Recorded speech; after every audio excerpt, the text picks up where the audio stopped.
प्रिय बंधुओं, नमस्कार। वंदे मातरम। आज मैं आपके सामने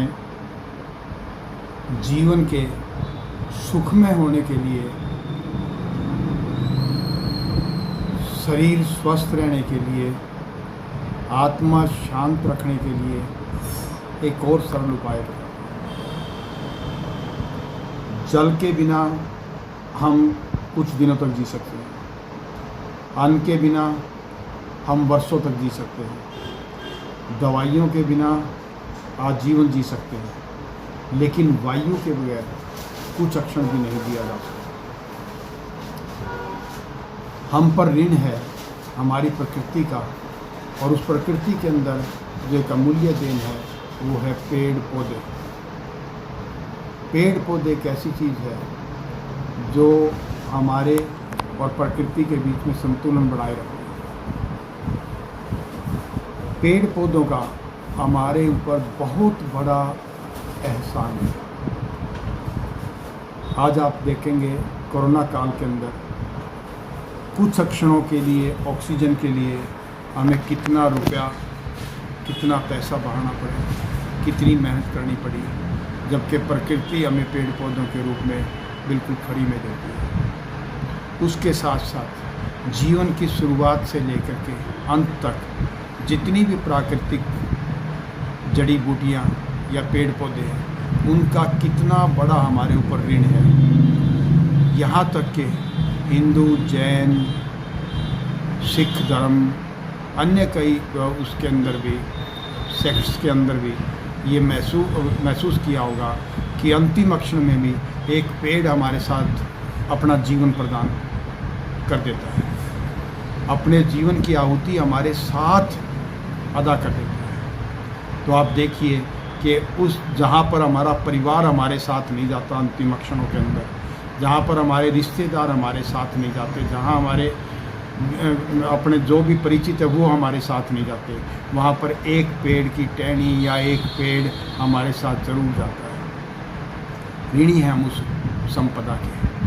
हमारा व्यक्तिगत रूप से ये कर्तव्य बनता है कि हम भी अपने ऋण को उतारें। मित्रों, जीवन के अंदर कम से कम एक पौधा अवश्य लगाएं।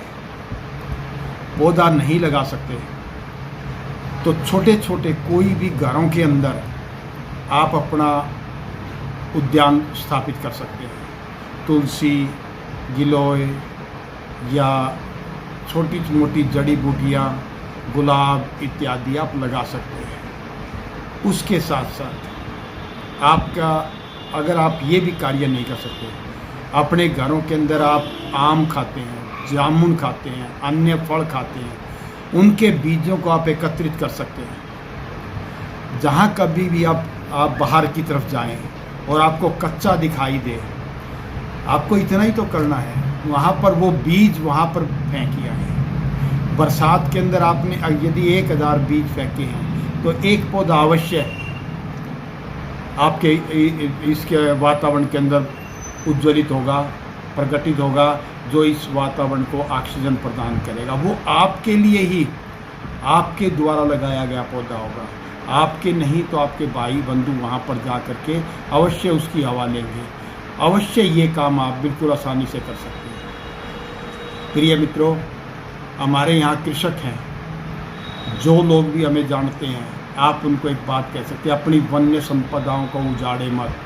वहाँ पर पेस्टिसाइड्स या खरपतवार नाशक छिड़काव मत करें, क्योंकि उस खरपतवार के अंदर, भारत के अंदर सिर्फ एक घास को छोड़ करके, जिसको कांग्रेसी घास कहा जाता है, यहाँ पर एक भी खरपतवार नहीं है।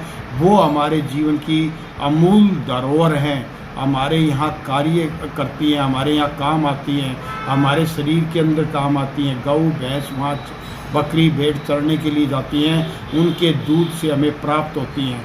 आप ऐसी वन्य संपदाओं को जीवित रखें, आपका और आपके बच्चों का भविष्य सुरक्षित रहेगा। सदुपयोग करें। यदि हम नहीं भी लगा सकते तो मैंने जो आपको बताया, तो आप बीज ज़रूर बखेर सकते हैं किसी भी सड़क के किनारे रेलवे के अंदर जाते वक्त रेलवे ट्रैक के किनारे पर उसके साइड में आप फेंक सकते हैं, ताकि हमारा जो आने का जो समय है वो सरोकार पूर्ण हो सके और 1-2 पौधा हम जीवन के अंदर अवश्य लगा सके। यही आपसे मैं बार बार हाथ जोड़ करके निवेदन करता हूँ। धन्यवाद। जय हिंद, जय भारत माँ।